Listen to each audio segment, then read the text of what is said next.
ಎಲ್ಲ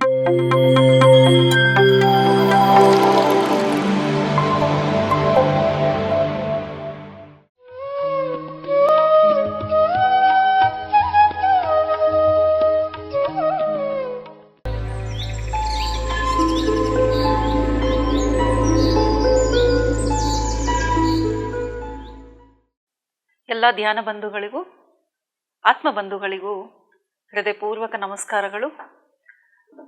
ಮೊದಲಿಗೆ ನಮ್ಮೆಲ್ಲರ ಅಚ್ಚುಮೆಚ್ಚಿನ ಗುರುಗಳಾದ ಬ್ರಹ್ಮಋಷಿ ಪಿತಾಮಹ ಡಾಕ್ಟರ್ ಸುಭಾಷ್ ಪತ್ರಿ ಸರ್ ಅವರನ್ನು ನೆನೆಸುತ್ತಾ, ಹಾಗೆಯೇ ಸ್ವರ್ಣಮಾಲಾ ಅಮ್ಮನವರನ್ನು ಸ್ಮರಿಸುತ್ತಾ ಇವತ್ತಿನ ಒಂದು ವಿಶೇಷವಾದ ಅಧ್ಯಯನವನ್ನು ಶುರು ಮಾಡೋಣ ಫ್ರೆಂಡ್ಸ್. ನಾನು ಸರೋಜ ಮಲ್ಲಿಕಾರ್ಜುನ್, ಬ್ಯಾಂಗ್ಳೂರಿಂದ. ಇವತ್ತು ನಾನು ಆರಿಸ್ಕೊಂಡಿರುವ ಸ್ವಾಧ್ಯಾಯ ಒಂದು ವಿಶೇಷವಾದ ಪುಸ್ತಕದಿಂದ ಫ್ರೆಂಡ್ಸ್. ಅದರ ಹೆಸರು ಅನಸ್ತಾಶಿಯಾ. ನೀವೆಲ್ಲರೂ ಗೊತ್ತಿರೋ ಹಾಗೆ ಪತ್ರಿ ಸರು ಒಂದು 4 ವರ್ಷದ ಹಿಂದೆ ಮಹಿಳಾ ಧ್ಯಾನ ಚಕ್ರ ನಡೆದಿತ್ತಲ್ವ, ಅಲ್ಲಿ ಫಸ್ಟ್ ಒಂದೇ ಮಾತು ಹೇಳಿದರು. ಏನು ಅಂದರೆ, ಪ್ರತಿಯೊಬ್ಬರೂ ಈ ಪುಸ್ತಕವನ್ನು ಓದಲೇಬೇಕು ಅಂತ ಈ ಪುಸ್ತಕದ ವಿಷಯದಲ್ಲಿ ತುಂಬ ವಿಶೇಷವಾಗಿ ಹೇಳಿದರು. ಅವರಿಗೆ ಅವಳನ್ನು ಮಹಿಳಾ ಟಾರ್ಜನ್ ಅಂತ ಕರೆದ್ರು. ಹಾಗಾದರೆ ಯಾರು ಇದು ಅನಸ್ತೇಶಿಯಾ ಅಂತ ನೋಡೋಣ ಫ್ರೆಂಡ್ಸ್. ಈ ಪುಸ್ತಕದಲ್ಲಿ ತುಂಬ ವಿಶೇಷವಾಗಿ ಬಂದಿದೆ. ಈ ಪುಸ್ತಕ ಒಂದು ಪುಸ್ತಕ ಇಲ್ಲ ಫ್ರೆಂಡ್ಸ್, ಇದು ಸೀರೀಸ್ ಆಗಿದೆ. ಇದನ್ನು ರಿಂಗಿಂಗ್ ಸೆಡಾರ್ ಸೀರೀಸ್ ಅಂತಾನೆ ಕರೆದಿದ್ದಾರೆ. ಇವತ್ತಿಗೆ 8 ಪುಸ್ತಕಗಳು ಬಂದಿದೆ ಹೊರಗೆ, ಇನ್ನೂ 2 ಪುಸ್ತಕ ಬರಲಿದೆ. ಈ ಒಂದು ಫಸ್ಟ್ ಬುಕ್ಕಲ್ಲಿ ಇರುವುದನ್ನೇ ಹೇಳಲಿಕ್ಕೆ ಸಮಯನೇ ಸಾಲಲ್ಲ, ಅಷ್ಟು ವಿಷಯಗಳಿದೆ. ನಾನು ಓದಿದ್ದು ಇದು ಫಸ್ಟ್ ಬುಕ್ಕೆ, ಇನ್ನೂ ಓದ್ತಾ ಎಷ್ಟು ವಿಷಯಗಳು ತಿಳಿದು ಬರುತ್ತೋ ಗೊತ್ತಿಲ್ಲ. ಸೊ ಏನು ಈ ಬುಕ್ಕು ಮತ್ತು ಯಾರು ಈ ಅನಸ್ತೇಶಿಯಾ ಅಂತ ನೋಡೋಣ. ಸೊ ಅನಸ್ತೇಶಿಯಾ ಅನ್ನುವರು ರಷ್ಯಾದ ಸೈಬೇರಿಯನ್ ಜಂಗಲ್ಸಲ್ಲಿ ಇರುವ ಒಬ್ಬ ಮಹಿಳೆ. ಒಂದು ಮಗುವಾಗಿದ್ದಾಗಿಂದ ಅವರು ಅಲ್ಲಿ ನೇಚರಲ್ಲೇ ಬೆಳೆದವರು. ಸೊ ಅವರ ಅನುಭವ ಹೇಗಿರ್ಬೋದು ನೋಡಿ. ನಾವು ಸ್ವಲ್ಪ ಹೊತ್ತೇ ನೇಚರ್ಗೆ ಹತ್ರ ಹೋಗ್ಬಿಟ್ರೆ ನಮಗೆ ಎಷ್ಟೊಂದು ಒಳ್ಳೆಯ ಅನುಭವಗಳು ಬರುತ್ತೆ. ಆದರೆ ಅವರು ಅಲ್ಲಿಯೇ ಬೆಳೆದು ಪ್ರಕೃತಿಯ ಜೊತೆಯಲ್ಲೇ ಬೆಳೆದಿದ್ದಕ್ಕಾಗಿ ಪ್ರಕೃತಿಯ ಜೊತೆಯಲ್ಲಿ ಸ್ಪಂದಿಸುತ್ತಾ ಅವರ ಅನುಭವಗಳನ್ನು ಹೊರಪ್ರಪಂಚಕ್ಕೆ ಕೊಡಲಿಕ್ಕೆ ಈ ಪುಸ್ತಕವನ್ನು ಅಂದರೆ ಪುಸ್ತಕ ರೂಪದಲ್ಲಿ ಅವರ ಜ್ಞಾನವನ್ನು, ಅನಸ್ತಾಶಿಯ ಜ್ಞಾನವನ್ನು ಪುಸ್ತಕ ರೂಪದಲ್ಲಿ ಇಡೀ ಪ್ರಪಂಚಕ್ಕೆ ಹೋಗಬೇಕು ಅಂತ ಒಂದು ಯೂನಿವರ್ಸಲ್ ಥಾಟ್ ಅದು. ಆ ಅನಸ್ತೇಶಿಯಾಗೆ ಈ ವಿಷಯ ಬಂದಾಗ ಅವರು ವಾಲ್ಡಮೇರ್ ಮೇಗ್ರೆ ಅನ್ನುವರು ಒಬ್ಬ ವ್ಯಾಪಾರಿ, ರಷ್ಯನ್ ವ್ಯಾಪಾರಿ, ಅವರನ್ನು ಬರಮಾಡಿಕೊಂಡರು. ಹೇಗೆ ನೋಡಿ, ಎಲ್ಲ ಪ್ರಕೃತಿಯಲ್ಲಿ ನಾವು ಅಂದ್ಕೊಂಡಿದ್ದು ನಡೆಯುತ್ತೆ ಅಂದ್ಕೊಳ್ತಾ ಇರ್ತೀವಿ, ಆದರೆ ಅಲ್ಲೊಂದು ಮ್ಯಾಜಿಕ್ ನಡೀತಾ ಇರುತ್ತೆ, ಒಂದು ಪ್ಲ್ಯಾನ್, ಯೂನಿವರ್ಸಲ್ ಪ್ಲ್ಯಾನ್ ನಡೀತಾ ಇರುತ್ತೆ. ಸೊ ಯಾವುದೋ ಒಂದು ಕಾರಣಾಂತರದಿಂದ ವಾಲ್ಡಮೇರ್ ಮೇಗ್ರೆ ಅನ್ನುವ ಒಬ್ಬ ವ್ಯಾಪಾರಿಯು ಅವರ ಆ ಕಾಡಿನ ಏರಿಯಾಕ್ಕೆ ಹೋಗುವ ಒಂದು ಸಂದರ್ಭ ಬರುತ್ತೆ. ಸೊ ಹೀಗೆ ಅವರು ಬರುವ ಹಾಗೆ ಮಾಡಿಕೊಂಡು ಈ ಜ್ಞಾನವನ್ನು ಅವ್ರಿಗೆ ಕೊಟ್ಟರು. ಆದರೆ ಈ ಪುಸ್ತಕದ ಹೆಸರು ಬಂದು ದ ರಿಂಗಿಂಗ್ ಸೆಡಾರ್ಸ್. ಸೊ ಅನಸ್ತೇಶಿಯಾ ಯಾರು ಅಂತ ತಿಳ್ಕೊಂಡ್ವಿ. ಅವರು ಸೈಬೇರಿಯನ್ ಜಂಗಲ್ಸ್ ಅಲ್ಲಿ ಇರುವ ಒಬ್ಬ ಮಹಿಳೆ, ಯಾರು ಪ್ರಕೃತಿಗೆ ಹತ್ತಿರವಾಗಿದ್ದಾರೆ ಮತ್ತು ಜ್ಞಾನವನ್ನು ಪಡಿತಾ ಇದ್ದಾರೆ. ಹಾಗೇನೆ ವಾಲ್ಡಮೇರ್ ಮೇಗ್ರೆ ಯಾರು ಅಂದರೆ, ಅವರ ಮೂಲಕ ಈ ಪುಸ್ತಕ, ಈ ಜ್ಞಾನ ನಮ್ಮೆಲ್ಲರಿಗೂ ಸೇರ್ತಾ ಇದೆ, ಇಡೀ ಪ್ರಪಂಚಕ್ಕೆ ಸೇರಿದೆ. ಮೂರನೇದು ನೋಡೋಣ, ಈ ರಿಂಗಿಂಗ್ ಸೆಡಾರ್ಸ್ ಅಂದ್ರೆ ಏನು. ಸೆಡಾರ್ ಅಂದ್ರೆ ಒಂದು ಪ್ರಜಾತಿಯ ಒಂದು ಮರ. ಅಲ್ಲಿ ಆ ಜಂಗಲ್ಸ್ ಅಲ್ಲಿ ಕಾಣುವ, ಅಂದರೆ ರಷ್ಯನ್ ಆ ಏರಿಯಾದಲ್ಲಿ ಬೆಳೆಯುವ ಒಂದು ಮರವಾಗಿದೆ. ಆ ಮರದ ಒಂದು ವಿಶೇಷತೆಯಿಂದನೇ ಈ ಜ್ಞಾನ ಎಲ್ಲಿಂದ ಬಂತು, ಹೇಗೆ ಬಂತು ಅನ್ನೋದು ನಾವು ತಿಳ್ಕೊಳ್ಬಹುದು ಫ್ರೆಂಡ್ಸ್. ಅದನ್ನು ನೋಡ್ತಾ ಇದ್ರೆ, ಕೇಳ್ತಾ ಇದ್ರೆ ನಾವು ಪ್ರಕೃತಿಯನ್ನ ಎಷ್ಟು ಚೆನ್ನಾಗಿ ಅರ್ಥ ಮಾಡ್ಕೊಳ್ಬೇಕು. ಇನ್ನು ನಾವು ಏನು ತಿಳಿತಾ ಇಲ್ಲ, ಬರೀ ಅದರ ಸಾನ್ನಿಧ್ಯದಲ್ಲಿ ಕೂತ್ಕೊಂಡು ಎನರ್ಜಿ ಅಂತ ಅನ್ಕೊಳ್ತಾ ಇದ್ದೀವಿ. ಹೇಗೆ ಆ ಎನರ್ಜಿ ಅದರಲ್ಲಿ ಬರ್ತಾ ಇದೆ ಅನ್ನುವ ಒಂದು ಸೂಕ್ಷ್ಮತೆಯನ್ನು ಈ ಪುಸ್ತಕದಲ್ಲಿ ತುಂಬ ಚೆನ್ನಾಗಿ ವಿವರಿಸಿದ್ದಾರೆ. ಸೊ ನೋಡೋಣ. ನಾನು ಫಸ್ಟು ಈ ಮರದ ಬಗ್ಗೆನೇ ಹೇಳ್ತೀನಿ ಫ್ರೆಂಡ್ಸ್. ಈ ಮರ ಹೇಗಿರುತ್ತೆ ಅಂದರೆ, ಇದಕ್ಕೆ ಮೈ ತುಂಬ ಮುಳ್ಳಾಗಿರುತ್ತೆ. ಸೊ ಮೈಯೆಲ್ಲ ಮುಳ್ಳಾಗಿರೋದ್ರಿಂದ ಇದರಲ್ಲಿ ಒಂದು ವಿಶೇಷವಾದ ಒಂದು ಆಂಟಿನಾ ಥರ ಕೆಲಸ ಮಾಡುತ್ತೆ. ಆ ಮುಳ್ಳುಗಳಿಂದ ನೇಚರಲ್ಲಿರುವ ಕಾಸ್ಮಿಕ್ ಎನರ್ಜಿ ಏನು ಬರುತ್ತೋ ಅದನ್ನೆಲ್ಲ ಸಂಗ್ರಹ ಮಾಡುವ ಒಂದು ಸಿರಿಂಜ್ ಥರ ಕೆಲಸ ಮಾಡುತ್ತೆ. ಸೊ ಹಾಗಾದರೆ ಈ ನೇಚರಲ್ಲಿ ಎಲ್ಲಿಂದ ಬರ್ತಾ ಇದೆ ಒಂದು ಎನರ್ಜಿ ಅದಕ್ಕೆ ಬ್ಯೂಟಿಫುಲ್ ಆಗಿ ಈ ಕತೆ ಮುಂದೆ ಹೊರದ್ರೆ ನಿಮ್ಗೆ ಅರ್ಥ ಆಗುತ್ತೆ. ಸೊ ಕತೆ ಮುಂದುವರಿಸೋಣ. ವಾಲ್ಡಮಿರ್ ಮೇಗ್ರೆ ಒಬ್ಬ ರಷ್ಯನ್ ಬಿಸ್ನೆಸ್ ಮ್ಯಾನ್. ಮದುವೆ ಆಗಿದೆ, ಮಕ್ಕಳಿದ್ದಾರೆ, ಹೆಂಡತಿ ಇದ್ದಾರೆ, ತುಂಬಾ ಚೆನ್ನಾಗಿ ಬಿಸ್ನೆಸ್ ನಡೀತಾ ಇದೆ. ಆದರೆ ಆ ಏರಿಯಾದಲ್ಲಿ ಹೇಗೆ ಅಂದ್ರೆ 6 ತಿಂಗಳಿಗೆ 3 ತಿಂಗಳಿಗೆ ಒಂದ್ಸರ್ತಿ ಒಂದ್ ಸ್ವಲ್ಪ ಟ್ರಾವೆಲ್ ಮಾಡಿ ಹೇಗೆ ಹೇಗೆ ಬಿಸ್ನೆಸ್ ಮೆನ್ನು ಊರೂರು ಸುತ್ಕೊಂಡು ಮಾರ್ಕೆಟ್ ಹೇಗಿದೆ ಅಂತ ಸ್ಟಡಿ ಮಾಡ್ತಾರಲ್ವಾ, ಹಾಗೇನೆ ಅವರು ಎಕ್ಸ್ಪೆಡಿಷನ್ ಅಂದ್ರೆ ಒಂದು ದೊಡ್ಡ ಶಿಪ್ ತಗೊಂಡು ಒಂದು 50-60 ಜನ ತಗೊಂಡು ಹೋಗ್ತಾರೆ. ಸಣ್ಣ ಸಣ್ಣ ಊರುಗಳನ್ನೆಲ್ಲ ತಲುಪುತ್ತಾ ಅಲ್ಲಿ ಏನಿದೆಯೋ ಅಲ್ಲಿ ಒಂದು ಸಂಗ್ರಹ ಮಾಡಿಕೊಂಡು ತಾವು ತಗೊಂಡು ಹೋಗಿರುವ ವಸ್ತುಗಳನ್ನು ಅಲ್ಲಿ ಮಾರಾಟ ಮಾಡ್ತಾ, ಇದು ತುಂಬಾ ಹಳೆಯ ಪದ್ಧತಿ ಬಿಸ್ನೆಸ್ ಮಾಡುವುದು. ಈಗ ಬಿಸ್ನೆಸ್ ಮಾಡ್ಲಿಕ್ಕೆ ಅಂಗಡಿಗಳಿದೆ, ಮೊದಲೆಲ್ಲ ಈ ತರನೇ ಆಗ್ತಾ ಇತ್ತು. ಸೊ ಇವತ್ತಿಗೂ ಅದು ನಡೀತಾ ಇದೆ. ಅಂದ ಹಾಗೆ ಅನಸ್ತೇಷಿಯಾ ತುಂಬಾ ಹಳೆ ಕತೆ ಅಲ್ಲ ಫ್ರೆಂಡ್ಸ್. ನಾನು ಯಾಕೆ ಇದಕ್ಕೆ ಕನೆಕ್ಟ್ ಆದೆ ಅಂತ ಹೇಳಲಿಕ್ಕೆ ಇಷ್ಟಪಡ್ತೇನೆ. ಏನ್ ಗೊತ್ತಾ, ಫಸ್ಟ್ ನಾನು ಈ ಕತೆ ಓದುವಾಗ, ನಾನು ಕತೆ ಓದಿಲ್ಲ, ಫಸ್ಟ್ ನಾನು ಪತ್ರಿ ಸರ್ ಮಾತೆ ಕೇಳಿದ್ದು. ಅವ್ರು ಹೇಳಿದ್ದು ಇವಳು 1969 ಬಾರ್ನ್ ಲೇಡಿ ಅಂತ. ನನ್ನ 2 ಕಿವಿಗಳು ಚಕ್ಕಂತ ನಿಂತ್ಕೊಂಡ್ಬಿಡ್ತು. ಯಾಕೆಂದ್ರೆ ನಾನು 1969 ಬಾರ್ನ್. ಆ ಕ್ಷಣನೇ ನಾನು ಏನೋ ಒಂದು ವಿಶೇಷವಾದ ಕನೆಕ್ಟ್ ಅನಸ್ತಾಷಿಯಾ ಜೊತೆಲಿ. ಈ ನಮ್ಮ ಏಜಿನವರು ಈ ಒಂದು ವಿಶ್ವಕ್ಕೆ ಬೇಕಾಗಿರುವ ಇಡೀ ಪ್ರಪಂಚಕ್ಕೆ ಹರಡುವ ಜ್ಞಾನವನ್ನು ಹೊಂದಿದ್ದಾರೆ ಅಂದ್ರೆ ನಾವೇನ್ ಮಾಡ್ತಾ ಇದ್ದೀವಿ? ಪಡೆದಿರುವ ಜ್ಞಾನವನ್ನು ಇಟ್ಕೊಂಡು ನಾನೇನ್ ಮಾಡ್ತಾ ಇದ್ದೀನಿ ಅನ್ನೋ ಪ್ರಶ್ನೆ ನನ್ನಲ್ಲಿ ಹುಟ್ಟಿತು. ಇನ್ನೂ ಹೆಚ್ಚು ತಿಳ್ಕೊಳ್ಬೇಕು ಅಂತ ಆ ಮಾತನ್ನ ಕೇಳಿಸ್ಕೊಂಡೆ. ಅಂದ್ರೆ ಅವಳು ಇವತ್ತಿಗೂ ಇದ್ದಾಳೆ, ಈ ಜ್ಞಾನಾರ್ಜನೆ ಮಾಡಿ ಜ್ಞಾನವನ್ನು ಹಂಚುವ ಕೆಲಸ ಮಾಡ್ತಾನೆ ಇದ್ದಾಳೆ ಅಂದ ತಕ್ಷಣ ನಾನು ಅದಕ್ಕೆ ಕನೆಕ್ಟ್ ಆದೆ. ಸೊ ವಾಲ್ಡಮಿರ್ ಅನ್ನುವರು ಒಂದು 60 ಜನನ ಕರ್ಕೊಂಡು ಕಾಡಲ್ಲಿ ಹೋಗ್ತಾ ಇರ್ತಾರೆ. ಆ ಒಂದು ಸೈಬೇರಿಯನ್ ಜಂಗಲ್ ಅಲ್ಲಿ. ದೊಡ್ಡ ಹಡಗಲ್ಲಿ ಹೋದ್ರೆ ಏನಾಗುತ್ತೆ, ಚಿಕ್ಕ ಊರಿಗೆ ಹೋಗ್ಬೇಕು ಅಂದ್ರೆ ಆ ಹಡಗಿನ ಮಾಲಕ ಮತ್ತೊಂದು 4 ಜನ ಕೆಲಸದವ್ರನ್ನ ಕರ್ಕೊಂಡು, ಹೆಲ್ಪರ್ಸ್ನ ಕರ್ಕೊಂಡು ಚಿಕ್ಕ ಹಡಗಲ್ಲಿ ಊರಿಗೆ ಗ್ರಾಮಗಳಿಗೆ ಹೋಗಿ ತಲುಪಿ ಅಲ್ಲಿಯ ಮುಖ್ಯಸ್ಥರ ಜೊತೆಲಿ ಮಾತನಾಡುವುದು, ಅಲ್ಲಿಯವರ ಜೊತೆಲಿ ಬಿಸ್ನೆಸ್ ವ್ಯಾಪಾರ ವ್ಯವಹಾರ ಮಾಡುವುದು. ಹೀಗೆ ನಡೀತಾ ಇರುವಾಗ ಒಂದಾನೊಂದು ಊರಿಗೆ ಹೋದಾಗ ಅಲ್ಲಿ ಆಲ್ರೆಡಿ ಮೊದಲೇ 2 ವಯಸ್ಕರು ಅಲ್ಲಿ ನಿಂತ್ಕೊಂಡಿರ್ತಾರೆ. ಇವ್ರಿಗಾಗಿ ಕಾಯ್ಕೊಂಡು ನಿಂತ್ಕೊಂಡ ಹಾಗೆ. ಇವ್ರಿಗೇನ್ ಅನ್ಸುತ್ತೆ, ಬಿಸ್ನೆಸ್ ಮಾಡಕ್ ಬಂದಿದೀವಲ್ವಾ, ಅವರು ಸಹ ಬಿಸ್ನೆಸ್ ಮಾಡ್ಲಿಕ್ಕೆ ತಮ್ಮ ಕಡೆಗೆ ಯಾವ್ದಿದೆಯೋ ತಮ್ಮ ಹತ್ರ ಅದನ್ನ ಕೊಡ್ಲಿಕ್ಕೆ ಕಾಯ್ಕೊಂಡಿದ್ದಾರೆ ಅನ್ಕೊಂತಾರೆ. ಆದರೆ ಇವ್ರು ಹೋದ ತಕ್ಷಣ ಏನೋ ಆಪ್ಯಾಯತೆಯಿಂದ ಬರಮಾಡ್ಕೊಂಡು, ಅಯ್ಯೋ ನೀನ್ ಬಂದಿದ್ದು ದೇವ್ರ ತರ ಬಂದ್ಬಿಟ್ಟಿದ್ಯಪ್ಪ ಅನ್ನೋ ತರ ಒಂದು ಭಾವನೆ. ಇದನ್ನ ನೋಡಿ ಇವ್ರಿಗೆ ಆಶ್ಚರ್ಯ ಆಗುತ್ತೆ. ಅವಾಗ ಅನ್ಕೊಳ್ತಾರಪ್ಪ, ಬಿಸ್ನೆಸ್ ಸಲುವಾಗಿ ಏನ್ ಬೇಕಾದ್ರೂ ಮಾಡ್ತಾರೆ ಜನ ಅಂತ. ಆಗ ಅದರಲ್ಲಿ 2 ಇರ್ತಾರೆ. ಒಬ್ಬರು ತುಂಬಾ ಜಾಸ್ತಿ ವಯಸ್ಸಾದವ್ರು ಕಾಣಿಸ್ತಾ ಇರ್ತಾರೆ, ಒಬ್ರು ಸ್ವಲ್ಪ ಕಡಿಮೆ ವಯಸ್ಸಿನವರು ಕಾಣ್ತಾರೆ. ಅವರು ತಮ್ಮ ಪರಿಚಯವನ್ನು ಮಾಡ್ಕೊಳ್ತಾರೆ, ತಮ್ಮ ಹೆಸರು ಹೇಳಿ ಆಮೇಲೆ ಇವ್ರು ಕೇಳ್ತಾರೆ ನಿಮ್ ವಯಸ್ಸು ಎಷ್ಟು ಅಂತ. ಅವ್ರು ಅದನ್ನು ಉತ್ತರಿಸದೆ ಅವ್ರು ಹೇಳ್ತಾರೆ, ನನ್ಗೆ ನಿಮ್ಮಿಂದ ಒಂದೇ ಒಂದು ಸಹಾಯ ಆಗ್ಬೇಕು. ಏನು ಅಂದ್ರೆ ನಿಮ್ಮಲ್ಲಿ ಇಷ್ಟು ಜನ ಹೆಲ್ಪರ್ಸ್ ಇರ್ತಾರಲ್ವಾ, ಸಹಾಯಕರು, ನಮ್ಗೊಂದು 40 ಜನ ಬೇಕಾಗಿದ್ದಾರೆ. ನಮ್ಮಲ್ಲಿ ಒಂದು ವಿಶೇಷವಾದ ಮರ ಬೆಳೆದಿದೆ, ಅದನ್ನ ಕತ್ತರಿಸಿ ಅದನ್ನ ತಗೊಂಡು ಬಂದು ನಾನು ಎಲ್ಲ ವಿಶ್ವಕ್ಕೆ ಅದನ್ನ ಹಂಚಬೇಕು ಅಂತ. ಇದೆಂಥದ್ದು ಅಂತ ಕೇಳ್ತಾರೆ. ಎಂತ ಮರ, ಏನ್ ವಿಶೇಷತೆ ಅಂತ ಕೇಳಿದಾಗ ಅವ್ರು ಅವಾಗ ಈ ಮರದ ವಿಶೇಷತೆಯನ್ನು ಅವ್ರು ಹೇಳಲಿಕ್ಕೆ ಶುರು ಮಾಡ್ತಾರೆ. ಸೊ ಅಲ್ಲಿ ನಾವು ಅವಾಗ ತಿಳಿಬಹುದು ಫ್ರೆಂಡ್ಸ್, ಹೇಗೆ ಪ್ರಕೃತಿಯಲ್ಲಿ ಮರಗಿಡಗಳು ಕೆಲಸ ಮಾಡ್ತವೆ ಅಂತ. ತುಂಬಾ ಬ್ಯೂಟಿಫುಲ್ ಆಗಿ ಎನರ್ಜಿ ಹೇಗೆ ವರ್ಕ್ ಆಗುತ್ತೆ ಅನ್ನೋದನ್ನ ಹೇಳ್ತಾ ಇದ್ದಾರೆ. ಕೇಳ್ತಾ ಇದ್ರೆ ಈ 2 ಮಾತುಗಳಲ್ಲೇ ನಾವು ಮೈ ಮರೆತು ಹೋಗ್ಬಿಡ್ಬೋದು ಫ್ರೆಂಡ್ಸ್.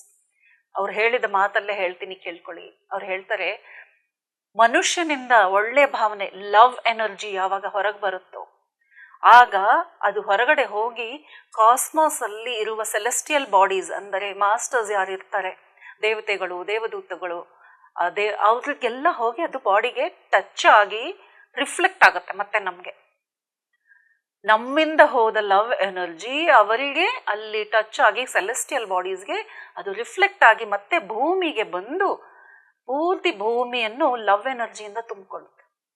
ಆಗ ಅಲ್ಲಿ ಇರುವ ಸುತ್ತಮುತ್ತ ಯಾವ ಜೀವಿಗಳಿಗೆ ಸ್ಪಂದನೆ ಇದೆಯೋ ಅವೆಲ್ಲವೂ ಅದನ್ನ ಅಬ್ಸರ್ವ್ ಮಾಡ್ತವೆ. ಮರಗಳು ವಿಶೇಷವಾಗಿ ಅದರ ಪ್ರತಿಯೊಂದು ಎಲೆ, ಅದರ ಪ್ರತಿಯೊಂದು ಕೊಂಬು ಎಲ್ಲ ಎನರ್ಜಿಯನ್ನು ರಿಸೀವ್ ಮಾಡ್ತವೆ. ಈಗ ಇವರು ಹೇಳುವ ಈ ಸೆಡಾರ್ ಟ್ರೀ ಏನಿದೆಯೋ ಅದಕ್ಕೆಲ್ಲ ಮುಳ್ಳುಗಿದೆ ಅಲ್ವಾ, ಅವ್ರು ಹೇಳ್ತಾರೆ ಆ ಎನರ್ಜಿಯನ್ನು ಆ ಮುಳ್ಳುಗಳಿಂದ ಆ ಮರ ಎಲ್ಲ ಹೀರ್ಕೊಳ್ಳುತ್ತೆ. ಈ ಸೆಲೆಸ್ಟಿಯಲ್ ಬಾಡಿಯಲ್ಲಿ ಬರೀ ನಮ್ಮ ದೇವತೆಗಳಷ್ಟೇ ಅಲ್ಲ, ಸೂರ್ಯ ಚಂದ್ರರು ಸಹ ಸೆಲೆಸ್ಟಿಯಲ್ ಬಾಡಿ ಆಗಿರ್ತಾರೆ. ಸೊ ಈ ಎನರ್ಜಿ ಏನಾಗುತ್ತೆ, ನಮ್ಮ ಲವ್ ಎನರ್ಜಿ ಹ್ಯೂಮನ್ಸ್ ಇಂದ, ಮನುಷ್ಯರಿಂದ ಹೋಗಿ ಆ ಸೆಲೆಸ್ಟಿಯಲ್ ಬಾಡೀಸ್ನ ಟಚ್ ಆಗಿ ವಾಪಸ್ ಬಂದಾಗ ನಾವು ಸಮೃದ್ಧ ಆಗಿ ಬೆಳಿತೀವಿ. ಹಾಗೇನೆ ನಮ್ಮಲ್ಲಿ ಹೇಟ್ ಎನರ್ಜಿ ಒಂದು ವೇಳೆ ಯಾವುದೋ ಕಾರಣದಿಂದ ಇದಾರಲ್ವಾ, 2 ಥರದ ಜನನೂ ಇದ್ದಾರೆ. ಸೊ ಯಾವುದೇ ಕಾರಣದಿಂದ ಈ ಥರದ ಹೇಟ್ ಎನರ್ಜಿ ಹೊರಗೆ ಬಂದಾಗ ಆ ಎನರ್ಜಿ ಎಲ್ಲಿ ಹೋಗುತ್ತೆ, ಮತ್ತೆ ಮೇಲಕ್ಕೆ ಹೋಗಲ್ಲ. ಲವ್ ಎನರ್ಜಿ ಮಾತ್ರ ರೈಸ್ ಆಗುತ್ತೆ. ಹೇಟ್ ಎನರ್ಜಿ ಏನಾಗುತ್ತೆ, ರೈಸ್ ಆಗ್ಲಿಕ್ಕೆ ಸಾಧ್ಯ ಇಲ್ಲ. ಅದು ದಮ್ಮಂತ ಕೆಳಗೆ ಬಿದ್ದು ಭೂಮಿ ಒಳಗಡೆ ಹೋಗುತ್ತೆ. ಎಷ್ಟು ಆಳಕ್ಕೆ ಹೋಗುತ್ತೆ ಅಂದ್ರೆ ಭೂಮಿಯ ಕೋರ್ವರೆಗೂ ಹೋಗಿ ಅಲ್ಲಿಂದ ಅದು ಮತ್ತೆ ರಿಫ್ಲೆಕ್ಟ್ ಆಗುತ್ತೆ. ಅದು ರಿಫ್ಲೆಕ್ಟ್ ಆಗುವಾಗ ಈ ಎನರ್ಜಿ ನೋಡಿ ಎಷ್ಟು ಸ್ಟ್ರಾಂಗ್ ಆಗಿರುತ್ತೆ ಅಂದ್ರೆ 2 ಎನರ್ಜಿ ಸಮವಾಗಿದೆ ನೋಡಿ. ಲವ್ ಎನರ್ಜಿಯಿಂದ ಇಡೀ ಸೃಷ್ಟಿಯೇ ಲವ್ ಕಾಣ್ತಾ ಇದ್ರೆ, ಈ ಬ್ಲ್ಯಾಕ್ ಎನರ್ಜಿ ಆರ್ ಬ್ಯಾಡ್ ಎನರ್ಜಿಯಿಂದ ಏನಾಗುತ್ತೆ ಅಂದ್ರೆ ಆ ಕೋರಿಗೆ ಹೋಗಿ ರಿಫ್ಲೆಕ್ಟ್ ಆಗುವಾಗ ಅದುವೇ ಭೂಕಂಪ ಮತ್ತು ಜ್ವಾಲಾಮುಖಿಗಳಾಗಿ ಹೊರಗೆ ಬರುತ್ತೆ. ಸೊ ಪ್ರಕೃತಿಯಲ್ಲಿ ನಡೀತಿರುವ ಎಲ್ಲ ಪ್ರಳಯಕ್ಕೆ ಕಾರಣ ಯಾರು? ದೇವರು ಅಲ್ಲ, ಯಾರು ದೇವರು ಕೋಪಿಸ್ಕೊಂಡಿಲ್ಲ, ಎಲ್ಲಿ ಏನು ನಡೀತಾ ಇಲ್ಲ, ನಾವೇ ಮನುಷ್ಯರೇ ಇದಕ್ಕೆ ಕಾರಣ. ನಮ್ಮ ಒಂದು ಎನರ್ಜಿ ಯಾವ ಥರದ್ದು ನಾವು ಎಮಿಟ್ ಮಾಡ್ತಾ ಇದ್ದೀವಿ. ಲವ್ ಎನರ್ಜಿ ಕೊಟ್ರೆ ಇದು ಸಮೃದ್ಧವಾಗಿ ಬೆಳೆಯುತ್ತೆ, ಹೇಟ್ ಎನರ್ಜಿ ಕೊಟ್ರೆ ಇಡೀ ವಿಶ್ವವೇ ಹಾಳಾಗಿ ಹೋಗ್ಬಿಡುತ್ತೆ. ಭೂಮಿನೇ ನಾವು ನಾಶ ಮಾಡುವ ಶಕ್ತಿ ಈ ಮನುಷ್ಯನ ವಿಚಾರಗಳಲ್ಲಿ, ಇವನ ಶಕ್ತಿಯಲ್ಲಿ ಅಡಗಿದೆ. ಸೊ ಹೀಗಿರುವಾಗ ಯಾವುದು ಅವಶ್ಯಕವಾಗಿದೆ ನೋಡಿ, ಇವಾಗ ಮಾತಾಡ್ತಾ ಇದ್ರೇನೆ ಗೊತ್ತಾಗ್ಬಿಡುತ್ತೆ ನಾವು ಯಾವ ಥರದ ಎನರ್ಜಿ ಇಟ್ಕೊಳ್ಬೇಕು, ಯಾಕೆ ನಾವು ಮೆಡಿಟೇಟ್ ಮಾಡಬೇಕು, ಯಾಕೆ ನಾವು ಈ ಕಡೆಗೆ ಬರಬೇಕು ಅಂದರೆ ದ ಲವ್ ಸೈಡಿಗೆ ಯಾಕೆ ಬರಬೇಕು ಅಂದರೆ ಇಡೀ ಭೂಮಿಯನ್ನು ರಕ್ಷಿಸಬೇಕು ಅಂದರೆ love energy is necessary. So ಏನಾಯಿತು ಅಂದರೆ ಈಗ ಲವ್ ಎನರ್ಜಿಯಿಂದ ಭೂಮಿ ಒಂದು ಸಮೃದ್ಧಗೊಳ್ಳುತ್ತೆ, ಹಾಗೆಯೇ ಹೇಟ್ ಎನರ್ಜಿಯಿಂದ ನಮ್ಮಲ್ಲಿ ಎಲ್ಲ ವಿಕೋಪಗಳು ನಡೆಯುತ್ತೆ ಅನ್ನೋದು ನಮಗೆ ತಿಳಿಯಿತು. ಹಾಗಾದರೆ ಈ ಮರಗಳು ಹೇಗೆ ನಮಗೆ ಸಹಾಯಕ? ಈ ಮರಗಳ ವಯಸ್ಸು ಎಷ್ಟು ಗೊತ್ತಾ ಫ್ರೆಂಡ್ಸ್? 550 ವರ್ಷಗಳ ಕಾಲ ಈ ಮರ ನಿಲ್ಲುತ್ತಂತೆ. ಸೊ 550 ವರ್ಷಗಳ ಕಾಲ ಇದು ಕಾಸ್ಮಿಕ್ ಎನರ್ಜಿಯನ್ನು, ಆ ಲವ್ ಎನರ್ಜಿಯನ್ನು ತನ್ನಲ್ಲಿ ತುಂಬಿಕೊಳ್ತಾ ಹೋಗುತ್ತೆ. ಸೊ ಆ ಮರದಲ್ಲಿ ಅಷ್ಟೊಂದು ಲವ್ ಎನರ್ಜಿ ತುಂಬಿದ ಮೇಲೆ 550 ವರ್ಷ ಆದಮೇಲೆ ಅದು ತುಂಬಿ ಹೋಗ್ಬಿಡುತ್ತೆ. ಇನ್ನು ಅದರಲ್ಲಿ ತುಂಬಿಕೊಳ್ಳುವ ಶಕ್ತಿ ಮುಗಿದು ಹೋಯಿತು. ಈಗೇನು ಮಾಡಬೇಕು? ಯಾವಾಗ ನಮ್ಮಲ್ಲಿ ತುಂಬಿಕೊಳ್ಳುತ್ತೋ ಇನ್ನು ಕೊಡಬೇಕು. ಪ್ರಕೃತಿ ಸಹ ಹಾಗೆ ಮಾಡುತ್ತೆ. ಸೊ ಈ ಸೆಡಾರ್ ಟ್ರೀ ಏನು ಮಾಡುತ್ತೆ, ಆ ಸಮಯ ಬಂದಾಗ ಅದರಿಂದ ಒಂದು ಸಣ್ಣದಾದ ಒಂದು ಸೌಂಡ್ ಬರಲಿಕ್ಕೆ ಶುರುವಾಗುತ್ತೆ. ಅದಕ್ಕೆ ಅದನ್ನು ರಿಂಗಿಂಗ್ ಸೆಡಾರ್ಸ್ ಅಂತ ಕರೆದಿದ್ದಾರೆ. ಆ ಸೌಂಡ್ ಬಂದಾಗ ಅಲ್ಲಿ ಇರುವ ಜನಾಂಗಗಳಿಗೆ ಗೊತ್ತಾಗುತ್ತೆ, ಯಾಕೆಂದರೆ ಅದು ತುಂಬ ಸೂಕ್ಷ್ಮವಾದ ಸೌಂಡು. ಅದು ಅಲ್ಲದೆ ಈ ಥರ ನಾಯ್ಸ್ ಪೊಲ್ಯೂಷನ್ ಇರಲ್ಲ, ಹೀಗಾಗಿ ಅಲ್ಲಿಯ ಲೋಕಲ್ಸ್ಗೆ ಆ ವಿಷಯ ಗೊತ್ತಾಗುತ್ತೆ. ಸೊ ಆಗ ಅವ್ರೇನು ಮಾಡಬೇಕು ಅಂದರೆ ಆ ಮರವನ್ನು ಕಡೆದು ಇಡೀ ಭೂಮಿ ಮೇಲೆ ಎಲ್ಲೆಲ್ಲಿ ಸಾಧ್ಯವೋ ಅದನ್ನು ಆ ಮರದಿಂದ ಆ ತುಂಡುಗಳನ್ನು ಸಾಗಿಸಬೇಕು ಅಂತ ಆ ವಿಷಯವನ್ನು ಇವಾಲ್ಡ್ ಮೇರೆಗೆ ಹೇಳ್ತಾರೆ ಅವರು. ಅವ್ರಿಗೆ ಅನಿಸುತ್ತೆ ಏನಿದು ಒಂಥರ ಸೂಪರ್ಸ್ಟಿಷನ್ ಅನಿಸುತ್ತೆ, ಏನು ಇವ್ರು ಮಾತಾಡ್ತಾ ಇರೋದು, ಮರ ಅಂತೆ ಕಡಿಬೇಕಂತೆ, ತುಂಡು ಇಡೀ ವಿಶ್ವಕ್ಕೆ ಹಂಚಬೇಕಂತೆ, ಏನು ಉಪಯೋಗ ಇದರಿಂದ ಅಂತ ಕೇಳ್ತಾರೆ. ಆಗ ಹೇಳ್ತಾರೆ ನೋಡಿ, ಇಷ್ಟೊಂದು ವಿಶ್ವಶಕ್ತಿ ಇರುವ ಮರದ ತುಂಡಿನಲ್ಲಿ ಎಷ್ಟು ಶಕ್ತಿ ಇರಬಹುದು. ಆತ ಆವಾಗ ತನ್ನ ಶರ್ಟನ್ನು ತೆಗೆದು ಹೀಗೆ ಒಳಗಡೆ ತೋರಿಸ್ತಾರೆ. ಒಂದು ಸಣ್ಣದೊಂದು ತುಂಡು, ಕಟ್ಟಿಗೆ ತುಂಡನ್ನು ಅವರು ಕತ್ತಲ್ಲಿ ಹಾಕಿರ್ತಾರೆ. ಆದರೆ ಅದರಲ್ಲಿ ಒಂಥರ ಆಕರ್ಷಣೆ, ಆ ಒಂದು ತುಂಡಲ್ಲೇ ಅವ್ರಿಗೆ ಒಂದು ನರಗಳು ಕಾಣಿಸುವ ಹಾಗೆ ಆ ಮರದ ನರಗಳೆಲ್ಲ ಅವರಿಗೆ ಕಂಡು ಬರುತ್ತೆ. ಏನಿದರ ವಿಶೇಷತೆ, ಎಷ್ಟು ವರ್ಷದಿಂದ ನೀವು ಇದನ್ನು ಹಾಕಿದ್ದೀರಾ ಅಂತಂದರೆ ಅವ್ರು ಹೇಳ್ತಾರೆ, ನಾನು 90 ವರ್ಷದಿಂದ ಇದನ್ನು ಹಾಕಿದ್ದೇನೆ ಅಂತ. 90 ವರ್ಷ? ಹಾಗಾದ್ರೆ ನಿಮ್ಮ ವಯಸ್ಸು ಎಷ್ಟು ಅಂತ ಕೇಳ್ತಾರೆ. ಆಗ ಅವ್ರು ಹೇಳ್ತಾರೆ, ನನ್ನ ವಯಸ್ಸು 119 ವಯಸ್ಸು ಅಂತ. ಅವ್ರು ನೋಡಲಿಕ್ಕೆ ಬರೀ ಒಂದು 60-70 ವಯಸ್ಸದವ್ರ ಥರ ಕಾಣಿಸ್ತಾ ಇರ್ತಾರೆ. ಅದು ಹೇಗೆ ನೀವು ಹೀಗೆ ಹೇಳ್ತಾ ಇದ್ದೀರಾ ಅಂತಂದರೆ ಅದು ಇದರಿಂದ ಆಗಿದ್ದು ಅಂತ ತನ್ನ ಲಾಕೆಟನ್ನು ತೋರಿಸಿ ಆಗ ಹೇಳ್ತಾರೆ, ನಾನು ಇದನ್ನು ಹಾಕೊಂಡು ಚಿಕ್ಕ ವಯಸ್ಸಿಂದ ಹಾಕಿದ್ದೇನೆ, ಇದರಲ್ಲಿ ಅಂತಹ ಒಂದು ಶಕ್ತಿ ಇದೆ, ಏಜಿಂಗ್ ಪ್ರಾಸೆಸ್ಸನ್ನು ನಿಲ್ಲಿಸುತ್ತೆ. ನೋಡಿ, ಮರನೇ 550 ವರ್ಷದ ಕಾಲ ನಿಲ್ಲುತ್ತೆ ಅಂದರೆ ಅದು ಅಲ್ಲದೆ ಯಾವ ರೋಗನೇ ಬರಲ್ಲ. ಪ್ಲಸ್ ನಮ್ಮ ಆರಾ ಕಂಪ್ಲೀಟ್ ಚೇಂಜ್ ಆಗಿ ಲವ್ ಎನರ್ಜಿಯಿಂದ ನಾವು ತುಂಬಿರ್ತೇವೆ. ಅದನ್ನು ಧರಿಸಿದರೆ ಆಗಾಗ ಅದನ್ನು ಹೀಗೆ ಹೀಗೆ ಟಚ್ ಮಾಡ್ತಾ ಇರೋದಂತೆ. ಅವ್ರು ಹೇಳ್ತಾರೆ, ಇಷ್ಟು ಒರಟಾಗಿರೋದು ಕಟ್ಟಿಗೆ ತುಂಡನ್ನು ಯಾಕೆ ಹಾಕಿದ್ದೀರಿ, ಇದಕ್ಕೊಂದು ಚೆನ್ನಾಗಿರೋ ಆಕಾರ ಕೊಟ್ಟು ಶೇಪ್ ಕೊಟ್ಟರೆ ಏನಾದರೂ ಬಿಸ್ನೆಸ್ ಆಗ್ಬೋದಪ್ಪ ಅಂತ. ಎಷ್ಟಿದ್ರು ಅವ್ರು ಬಿಸ್ನೆಸ್ ಮ್ಯಾನ್ ಅಲ್ವಾ, ಆ ಥರ ಹೇಳ್ತಾರೆ. ಇಲ್ಲ, ಆ ಥರ ಎಲ್ಲ ಮಾಡೋ ಹಾಗಿಲ್ಲ. ನಿಮ್ಮ ಸ್ಪರ್ಶದಿಂದನೇ ಅದನ್ನು ಟಚ್ ಮಾಡ್ತಾ ಇದ್ದರೆ ಅದಕ್ಕೆ ಒಂದು ಸ್ಮೂತ್ನೆಸ್ ಬರುತ್ತೆ ವರ್ಷಗಳು ಕಳೆದಂತೆ. ಆಗ ಆ ಎನರ್ಜಿ ಇನ್ನೂ ವೈಬ್ರೇಟ್ ಆಗುತ್ತೆ. ಈ ಥರ ಇದನ್ನು ಉಪಯೋಗಿಸ್ಬೋದು. ಹಾಗೆಯೇ ಈ ಮರದಿಂದ ಬರುವ ಬೀಜಗಳೇನಿದೆ, ನಟ್ಸ್ ಅಂತ ಹೇಳ್ತೀವಲ್ಲ, ಕಳ್ಳೆಕಾಯಿ ಬೀಜ ಹೇಗಿರುತ್ತೋ ಹಾಗೆ ನಟ್ಸ್ ಬರುತ್ತೆ. ಇದು ಒಂಥರ ಪೈನ್ ಟ್ರೀ. ನಮ್ಮ ಇಂಡಿಯಾದಲ್ಲಿ ನಾವು ಪೈನ್ ಟ್ರೀ ನೋಡಿರ್ಬೋದು, ಊಟೀಸಲ್ಲಿ ನೋಡಿರ್ಬೋದು. ಕೋನ್ ಬಿದ್ದಿರುತ್ತೆ ನೋಡಿ, ಓಟಿ ಫಾರೆಸ್ಟಲ್ಲಿ ನೀವು ಹೋಗಿದ್ರೆ ನೋಡಿರ್ಬೋದು. ಸೊ ಆ ಥರ ಇದಕ್ಕೊಂದು ಪೈನ್ ಟ್ರೀ ಥರನೇ ಒಂದು ಕಾಯಿ ಬಿಡುತ್ತೆ, ಅದರಲ್ಲಿ ಬೀಜಗಳಿರುತ್ತೆ. ಸೊ ಆ ಬೀಜಗಳಿಗೂ ಮಾರ್ಕೆಟ್ ಇದೆ, ಮತ್ತು ಈ ಕಟ್ಟಿಗೆಗೂ ಅಷ್ಟೇ ಮಾರ್ಕೆಟ್ ಇದೆ. ನೀವು ಇದನ್ನು ನನಗೆ ಕಟ್ ಮಾಡ್ಲಿಕ್ಕೆ ಸಹಾಯ ಮಾಡಿ ಅಂತ ಕೇಳ್ಕೊತಾರೆ. ಆಗ ಅವರಿಗೆ ಇದು ಯಾಕೋ ಸರಿ ಅನ್ಸಲ್ಲ, ಇದಂಥ ಒಂದು ಪ್ರಾಫಿಟೇಬಲ್ ಬಿಸ್ನೆಸ್ಸೇ ಅನ್ಸಲ್ಲ ಅವ್ರಿಗೆ. ಇನ್ನು ವಿಚಾರ ಮಾಡ್ತಿರೋಂತಾನೆ ಏನಾಗುತ್ತೆ, ತುಂಬ ಹೊತ್ತಿಂದ ಇವ್ರು ಮಾತಾಡ್ತಾ ಇರೋದ್ರಿಂದ ಆ ದೊಡ್ಡ ಶಿಪ್ಪಿಂದ ಕರೆ ಬರುತ್ತೆ, ಸರ್ ಟೈಮ್ ಆಯಿತು ಬನ್ನಿ ಹೋಗೋಣ ಅಂತ ಒಬ್ಬ ಲೇಡಿ ಬಂದು ಇನ್ಫಾರ್ಮ್ ಮಾಡ್ತಾಳೆ. ಆಗ ಸರಿಯಮ್ಮ ನಡಿ ಅಂತ ಹೊರಟೇ ಬಿಡ್ತಾರೆ. ಆದರೆ ಇವರಿಬ್ಬರು ಕಾಯ್ಕೊಂಡಿದ್ದಿದ್ದು ರೀತಿ, ಆಮೇಲೆ ಇವ್ರು ಹೋಗ್ತೀನಿ ಅಂದಾಗ ಅವರಲ್ಲಾಗುವ ಒಂದು ಭಾವನೆಗಳು ನೋಡಿದರೆ ಏನೋ ಒಂದು ದೊಡ್ಡ ಒಂದು ಆಪರ್ಚುನಿಟಿ ಕಳ್ಕೊಂಡಂಗೆ ಫೀಲ್ ಆಗಿಬಿಟ್ಟು ತುಂಬ ಬೇಜಾರು ಮಾಡ್ಕೊಳ್ತಾರೆ. ಅವ್ರು ಹೇಳ್ತಾರೆ, ಈ ಮರ 3 ವರ್ಷ ಸಮಯ ಈ ಥರ ಶಬ್ದ ಬಿಡುತ್ತೆ, ಅಷ್ಟರಲ್ಲೇ ನಾವು ಕಟ್ ಮಾಡಬೇಕು. ಆಲ್ರೆಡಿ 2 ವರ್ಷದಿಂದ ಅದರಲ್ಲಿ ಶಬ್ದ ಬರ್ತಾ ಇದೆ, ನಮ್ಮ ಹತ್ರ ಬರೀ 1 ವರ್ಷದ ಸಮಯ ಇದೆ. ನೀವು ಈ ಒಂದು ಸೀಸನ್ನಲ್ಲೇ ನೀವೆಲ್ಲ ಬಿಸ್ನೆಸ್ ಮನೆ ಕಡೆ ಬರ್ತೀರಾ, ಒಂದು ವೇಳೆ ಆ ಮರ ಕಡಿಲಿಕ್ಕೆ ನಂಗೆ ಸಹಾಯ ಮಾಡಿದರೆ ತುಂಬ ಒಳ್ಳೆಯದಾಗತ್ತೆ, ಇಲ್ಲ ಅಂದರೆ ಏನಾಗುತ್ತೆ ಅಂತ ಕೇಳ್ತಾರೆ. ನೋಡಿ ಹೇಗಿದೆ ಪ್ರಕೃತಿ, ಅದರಲ್ಲಿ ತುಂಬಿರುವ ಎನರ್ಜಿ ಎಷ್ಟಿರುತ್ತೆ ಅಂದರೆ ಆ ಮರನೇ ದಗ ಅಂತ ಉರಿದು ಬಿಡುತ್ತಂತೆ. ಅಷ್ಟೇ ತಾನೇ, ನಮಗೆಲ್ಲ ನೋಡಿ ಮರಗಳು ಉರುತ್ತೆ ಅಂದರೆ ಅದು ನಮಗೆ ಸರ್ವಸಾಮಾನ್ಯದ ಮಾತು. ಆದರೆ ಅವ್ರು ಹೇಳ್ತಾರೆ, ಸ್ವತಃ ಆ ಮರ ಉರಿಲಿಕ್ಕೆ ಶುರು ಆದರೆ ಅದು ಅಷ್ಟಕ್ಕೆ ನಿಲ್ಲಲ್ಲ. ಎಷ್ಟು ವರ್ಷ ಉರಿಯುತ್ತಂದರೆ 27 ವರ್ಷ ಒಂದು ಮರ ಉರಿತಾನೇ ಇರುತ್ತಂತೆ ಸಣ್ಣಗೆ. ಎಂಥ ಒಂದು ಹಿಂಸೆ ಅಲ್ವಾ. ಅದು ಅಲ್ಲಿ ಇರುವ ಜನಾಂಗಕ್ಕೆ ಆ ಕಂಪ್ಯಾಷನ್ ಇರುತ್ತೆ ಮರಗಳ ಜೊತೆಲಿ, ಅದನ್ನು ಕಣ್ಣಾರೆ ನೋಡಿರ್ತಾರಲ್ವ, ಆ ಸಂಕಟ ಅವ್ರಿಗೆ ಆಗುತ್ತೆ. ನಾವು ಸಿಟಿಯಲ್ಲಿದ್ದವ್ರಿಗೆ ಆ ಫೀಲಿಂಗ್ಸ್ ಅರ್ಥ ಆಗಲ್ಲ, ಅವ್ರಿಗೆ ಆ ಸಂಕಟ. ಆದರೂ ಇವ್ರೇನು ಮಾಡ್ತಾರೆ, ಟೈಮ್ ಆಯಿತು ಅಂತ ಹೊರಟು ಬಂದ್ಬಿಡ್ತಾರೆ. ಹೊರಟು ಬಂದಮೇಲೆ ಅವ್ರಿಗೆ ವಿಚಾರ ಅದೇ ತಲೆಯಲ್ಲಿ ಸುತ್ತಾನೇ ಇರುತ್ತೆ ಮಾತು. ಯಾರು ಈ ಇಬ್ಬರು ಮನುಷ್ಯರು, ಅವ್ರ ಜೊತೆಲಿ ಯಾರಿದ್ರಲ್ಲ, ಆ ಮುದುಕಂತೂ 119 ವಯಸ್ಸು, ಅವ್ರ ಜೊತೆಲಿದ್ದವನು ಒಂದು 30-40 ವಯಸ್ಸದಂತರ ಕಾಣಿಸ್ತಾ ಇದ್ರೆ ಅವನು 95 ಏಜ್ ಅಂತೆ, 95 ವಯಸ್ಸಿನವನು. ಯಾರು ಇವರು, ಏನು ಈ ವಿಷಯ, ಆದರೆ ಯಾಕೋ ಈ ಬಿಸ್ನೆಸ್ ನನಗೆ ಲಾಭದ್ದು ಅನ್ನಿಸ್ತಾ ಇಲ್ಲ ಅಂತ ವಿಚಾರ ಮಾಡ್ತಿರುವಾಗಲೇ ಅವರ ದೃಷ್ಟಿ ಆ ಒಂದು ಹೆಣ್ಮಗಳು ಅವರನ್ನು ವಾಪಸ್ ಬಂದು ಕರೆದಿರ್ತಾರಲ್ವ ಅವರ ಸಹ ಪ್ರಯಾಣಿಕರಲ್ಲಿ, ಅವಳ ಕತ್ತಲ್ಲಿ ಆ ಲಾಕೆಟ್ ಕಾಣಿಸ್ಬಿಡುತ್ತೆ. ನಿನ್ಗೆಲ್ಲಿಂದ ಸಿಕ್ಕಿತ್ತು ಈ ಲಾಕೆಟ್ ಅಂತ ಕೇಳ್ತಾರೆ.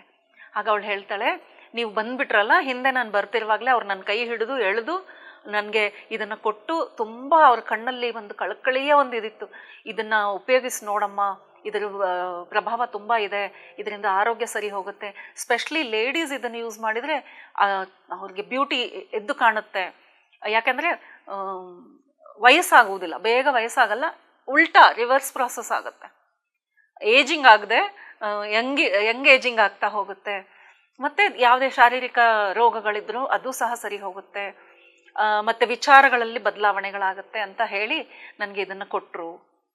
ಸರಿ ಅಂತ ಸುಮ್ಮನಾಗ್ತಾರೆ. ಊರಿಗೆ ಬಂದು ಸೇರ್ಕೊಳ್ತಾರೆ. ಇಷ್ಟು ದೊಡ್ಡ ಪ್ರಯಾಣಕ್ಕೆ ಹೋಗಿ ಬಂದಮೇಲೆ ಸಹಜವಾಗಿ ಆರೋಗ್ಯದಲ್ಲಿ ಏರ್ಫೇರಾಗುತ್ತೆ, ಯಾಕೆಂದರೆ ಊಟ ನೀರಿನ ಬದಲಾವಣೆಯಿಂದಾಗಿ ಇವ್ರಿಗೆ ವಾಲ್ಡಮಿರ್ಗೆ ಏನಾಗುತ್ತೆ, ಸ್ವಲ್ಪ ಅತಿಯಾಗಿ ಆರೋಗ್ಯ ಕೆಟ್ಟು ಹಾಸ್ಪಿಟಲೈಸ್ ಆಗಿಬಿಡ್ತಾರೆ. ಒಂದು 2-3 ತಿಂಗಳು ಅವರು ಹಾಸ್ಪಿಟ್ಲಲ್ಲಿದ್ದು ಹೊರಗೆ ಬಂದ ಮೇಲೆ ಈ ವಿಚಾರ ತಲೆಯಿಂದ ಹೋಗೋದೇ ಇಲ್ಲ ಅವ್ರಿಗೆ. ಏನು ನಡೆದಿತ್ತು, ಏನಿತ್ತು, ಇದು ಮಾಡಿದ್ರೆ ಸರಿ ಇತ್ತಾ ಹೇಗೆ ಅಂತ.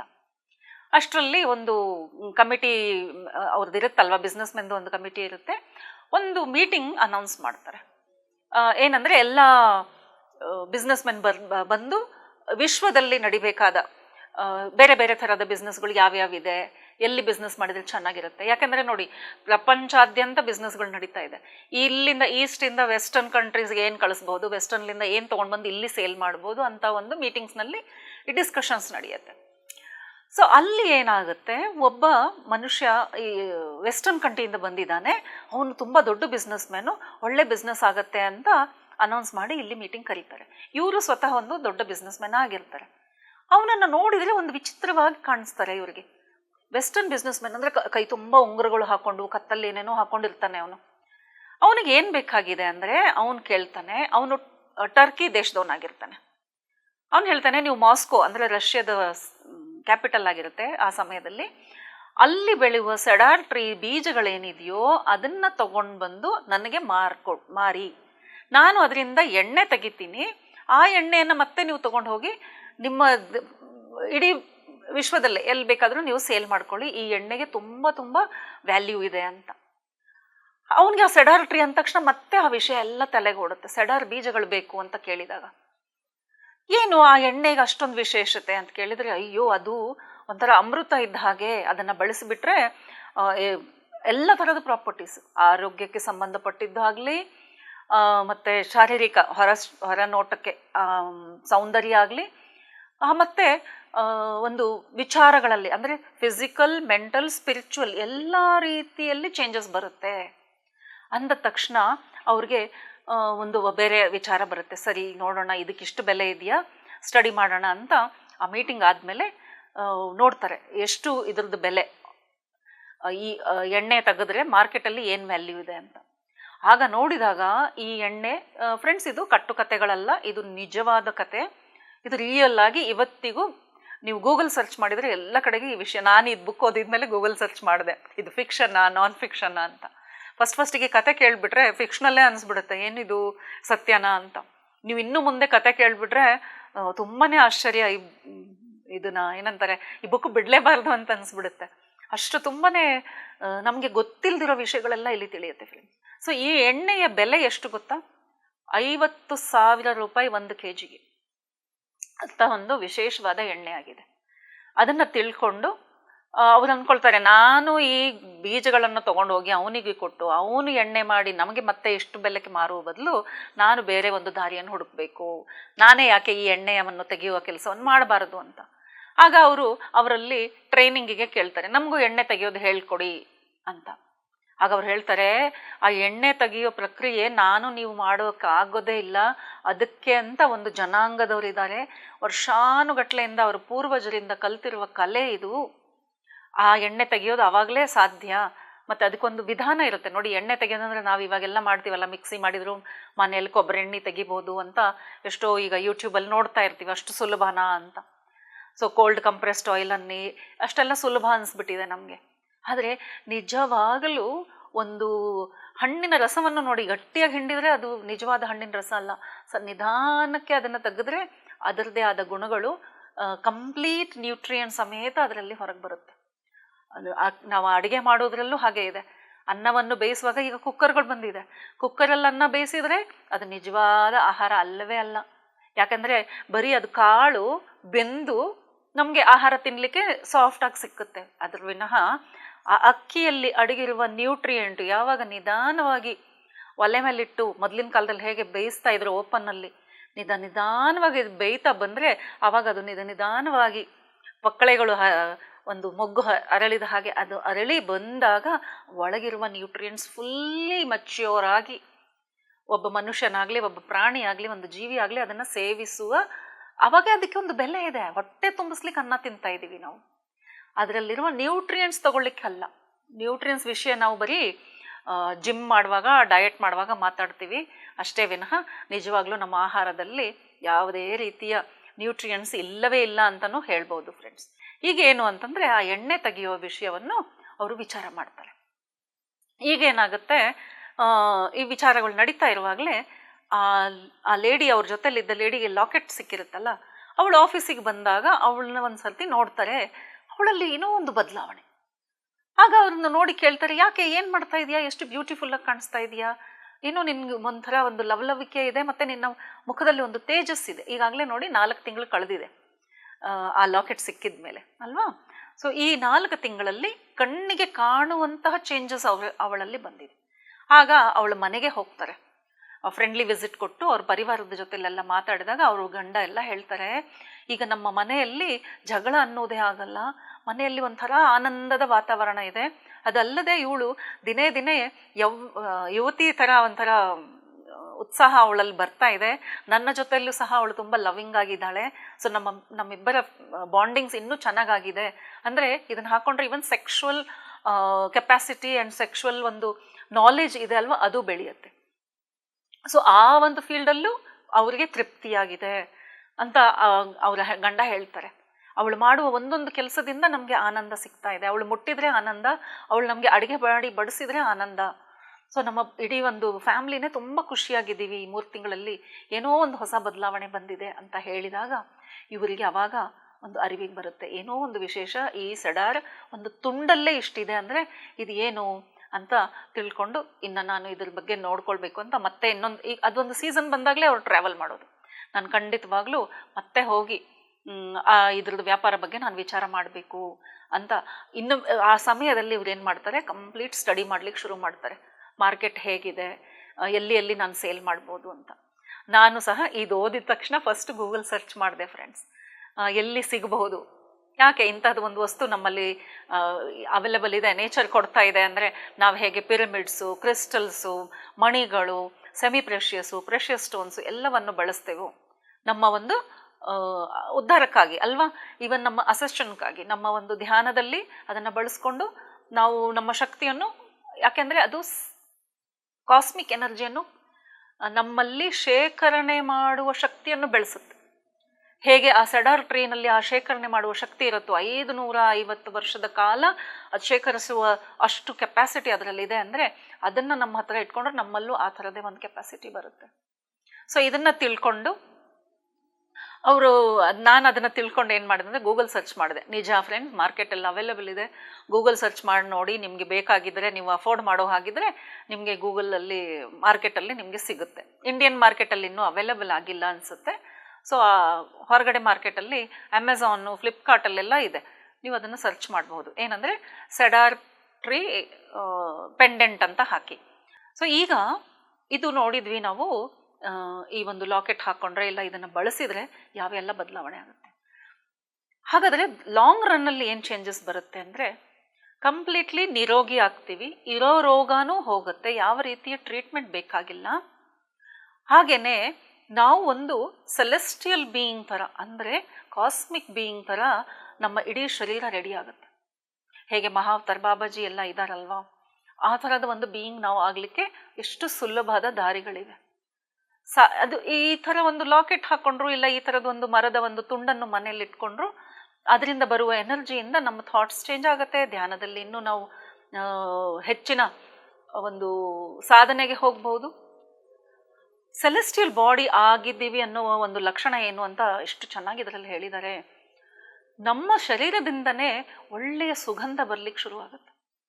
ಯಾರು ಸಾಧನೆಯಲ್ಲಿ ಇರ್ತಾರೆ ನೋಡಿ, ಈಗ ನೀವೆಲ್ಲ ಕೇಳಿರ್ಬೋದು ಗಂಧ ಬಾಬಾ ಅಂತ, ಅವ್ರದ್ದು ರೆಕಾರ್ಡ್ ಇದೆ ಗೊತ್ತು ಅಷ್ಟೇ, ಆದರೆ ಸಾಧನೆಯಲ್ಲಿದ್ದವರು ಎಷ್ಟೋ ಜನ ಸಂತರಿದ್ದಾರೆ ಫ್ರೆಂಡ್ಸ್. ನಾವು ಲೋಕಲ್ ಸಂತರನ್ನು, ನಿಮ್ಮ ಪ್ರದೇಶದ ಸಂತರ ವಿಷಯದಲ್ಲೂ ಮಾತಾಡ್ಕೊಂಡು ನೋಡಿ, ಅವರು ಈಗ ಶರೀರದಲ್ಲಿ ಇಲ್ಲದೆ ಇದ್ರೂ ಅವರನ್ನು ನೆನೆಸ್ಕೊಂಡ್ರೆ ಅವರ ಪ್ರೆಸೆನ್ಸ್ ಆಗುತ್ತೆ. ಹೇಗೆ ಗೊತ್ತಾಗುತ್ತೆ ಅವ್ರ ಪ್ರೆಸೆನ್ಸ್ ಆಗಿದೆ ಅಂತ? ಬರೀ ಕಲ್ಪನೆ ಅಲ್ಲ, ನಿಜವಾಗ್ಲೂ ಹೇಳ್ತೀನಿ, ನನ್ನ ಅನುಭವಕ್ಕೂ ಬಂದಿದೆ. ನಾನು ತುಂಬ ಲಕ್ಕಿ ಫ್ರೆಂಡ್ಸ್, ತುಂಬ ಚಿಕ್ಕ ವಯಸ್ಸಿಂದ ನನಗೆ ಸಂತರ ಸಹವಾಸ, ಮತ್ತು ನಮ್ಮ ಮನೆಯಲ್ಲಿ ಬರೀ ಈ ಥರ ಸ್ಪಿರಿಚುವಲ್ ಟಾಕ್ಸ್. ನನ್ನ ತಾಯಿ ಮತ್ತು ನಾನು ಕೂತ್ಕೊಂಡ್ರೆ ಮಾತಾಡುವುದೇ ಇದೇ ಮಾತುಗಳು. ಸ್ವಪ್ನದ ಬಗ್ಗೆ ಮಾತಾಡುವುದು, ಸ್ವಪ್ನ ಅನಾಲಿಸಿಸ್ ಮಾಡುವುದು, ಎಲ್ಲಿ ಯಾವ ಸಂತರಿದ್ದಾರೆ, ಏನೇನು ಅನುಭವ ಆಯಿತು, ಅದು ಪೂಜೆಗಳು ಮಾಡ್ತಾ ಇದ್ರೆ ನಮಗೆ ಯಾವ ಥರದ ಅನುಭವ ಆಯಿತು. ಸೊ ಈ ಥರ ಒಂದು ವೈಬ್ರೇಷನ್ಸಲ್ಲೇ ಇರುವುದರಿಂದ ಇನ್ನೂ ನಾನು ಅದಕ್ಕೆ ಹತ್ತಿರ ಆಗ್ತಾ ತುಂಬ ಬೇಗ ನಾವು ಅದನ್ನು ಅಟ್ರಾಕ್ಟ್ ಮಾಡ್ತೀವಿ. ಸೊ ಗಂಧ ಬಾಬಾದು ಹಾಗೆ ಹೇಳ್ತಾರೆ, ಗಂಧ ಬಾಬಾ ಬಂದಿದ್ದಾರೆ ಅಂದರೆ ಸ್ಮೆಲ್ ಬರುತ್ತೆ. ನೀವು ನಿಮ್ಮ ಹತ್ತಿರದಿರೋದು ಯಾವುದಾದರೂ ಸಂತರ ಬಗ್ಗೆ ವಿಚಾರ ಮಾಡಿದರೆ ವಿಭೂತಿ ಸ್ಮೆಲ್ ಬರುತ್ತೆ, ಈ ವಿಶೇಷವಾಗಿ ವಿಭೂತಿ ಸ್ಮೆಲ್. ನಾನು ಇವತ್ತೇ ಬೆಳಗ್ಗೆ ಈ ವಿಷಯವನ್ನು ಜಸ್ಟ್ ಮೆಲ್ಕ್ ಹಾಕ್ತಾ ಇದ್ದೆ. ನೋಡಿ, ಮಾತಾಡೋದು ಅದೇ ವಿಷಯಗಳಾದಮೇಲೆ ವಿಚಾರ ಸಹ ನಮಗೆ ಅದೇ ಥರದ ವಿಷಯಗಳೇ ಬರುತ್ತೆ. ಸೊ ಅದು ನಡೀತಾ ಇತ್ತು. ಯಾಕೆ ವಿಭೂತಿ ಸ್ಮೆಲ್ಲೇ ಬರುತ್ತೆ? ಗುಲಾಬಿ ಹೂವಿಂದ ಸ್ಮೆಲ್ಲು ಮತ್ತು ವಿಭೂತಿ ಸ್ಮೆಲ್ ಬಿಟ್ಟರೆ ತುಂಬ ಕಡಿಮೆ ಬೇರೆ ಸ್ಮೆಲ್ಸ್ ಬರೋದು. ಯಾಕೆ ಅಂತ ಗೊತ್ತಾದಾಗ, ಭಸ್ಮ ಅನ್ನುವುದೇ ನಿಜ, ಭಸ್ಮ ತತ್ವವೇ ನಿಜ ತತ್ವ. ಈ ಶರೀರ ಸಹ ಇದು ಸುಳ್ಳು ಅಲ್ವಾ, ಇದು ಸುಟ್ಟಾದ ಮೇಲೆ ಉಳಿಯುತ್ತಲ್ಲ ಅದೇ ಸತ್ಯ ಅಲ್ವಾ, ಅಂದರೆ ಭಸ್ಮವೇ ಸತ್ಯ ಅಂತ ನನ್ನ ಅರಿವಿಗೆ ಬಂದಿದ್ದು ಫ್ರೆಂಡ್ಸ್. ಇದು ಮಾತು ಎಲ್ಲಿಂದ ಕೇಳಿದ್ದು ಅಲ್ಲ, ತುಂಬ ಖುಷಿ ಆಯಿತು ನನಗೆ. ಯಾಕೆ ಅಂದರೆ ನಾಲೆಜ್ ಅನ್ನೋದು ಹೇಗೆ ತನ್ನ ಸ್ಥಾನಕ್ಕೆ ನಮಗೆ ಫ್ಲೋ ಆಗ್ತಾ ಹೋಗುತ್ತೆ ಅನ್ನೋದು ಈ ಧ್ಯಾನದಲ್ಲಿ ಬಂದ ಮೇಲೆ ಬಂದಿರುವ ಫಸ್ಟ್ ಹ್ಯಾಂಡ್ ಅನುಭವ ಫ್ರೆಂಡ್ಸ್. ಸೊ ನಮಗೆ ಆ ಭಸ್ಮದ ಒಂದು ವಾಸನೆ ಬರುತ್ತೆ. ಸೊ ಫ್ರೆಂಡ್ಸ್, ಇದು ಫಸ್ಟ್ ಚಾಪ್ಟರ್ದು ಒಂದು ಸಣ್ಣ ಒಂದು ಪರಿಚಯ ನಿಮಗೆ. ಇನ್ನು ಮುಂದೆ ತುಂಬ ಇದೆ, ಪ್ರತಿಯೊಂದು ವರ್ಡ್ಸ್ ಹೇಳಲಿಕ್ಕಾಗಲ್ಲ ಫ್ರೆಂಡ್ಸ್. ನೀವು ಇದನ್ನು ಈ ಎಪಿಸೋಡ್ ಒಂದು ವೇಳೆ ನೋಡಿದರೆ ನಾನು ಖಂಡಿತವಾಗ್ಲೂ ಬೆಟ್ ಕಟ್ತೀನಿ, ನೀವು ಈ ಬುಕ್ ಓದದೇ ಇರಲಿಕ್ಕೆ ಸಾಧ್ಯವೇ ಇಲ್ಲ. ಆನ್ಲೈನಲ್ಲಿ ಈ ಬುಕ್ ಅವೈಲೇಬಲ್ ಇದೆ. ಎಕ್ಸ್ಪೆನ್ಸಿವ್ ಬುಕ್ಕು ನಿಜ, ಬಟ್ ವರ್ತ್ ಇಟ್. ನಿಮಗೆ ಪರ್ಚೇಸ್ ಮಾಡ್ಲಿಕ್ಕೆ ಆಗಲಿಲ್ಲ ಅಂದ್ರೂ PDF ಮಾತ್ರ ಖಂಡಿತವಾಗ್ಲೂ ಓದಿ. ಸೊ ಇವತ್ತಿಗೆ ಇದನ್ನು ಇಲ್ಲಿಗೆ ಮುಗಿಸೋಣ ಫ್ರೆಂಡ್ಸ್. ಮುಂದಿನ ಅಧ್ಯಾಯದಲ್ಲಿ ಇವರು ಹೇಗೆ ಅನಸ್ತಾಶಿಯನ್ನು ಮೀಟ್ ಮಾಡಿದರು, ಅವಳ ಜೀವನ ಹೇಗೆ ನಡೆಸ್ತಾ ಇದ್ದಾಳೆ, ಅವಳು ನಮಗೆ ಹೇಳಿ ಬಯಸುವ ವಿಷಯಗಳು ಏನು ಅಂತ ಕ್ರಮೇಣವಾಗಿ ನೋಡ್ತಾ ಹೋಗೋಣ. ಸೊ ಇವತ್ತಿನ ಈ ಒಂದು ಎಪಿಸೋಡನ್ನು ಇಲ್ಲಿಗೆ ಮುಕ್ತಾಯಗೊಳಿಸೋಣ. ನಮಸ್ಕಾರ. Thank you very much.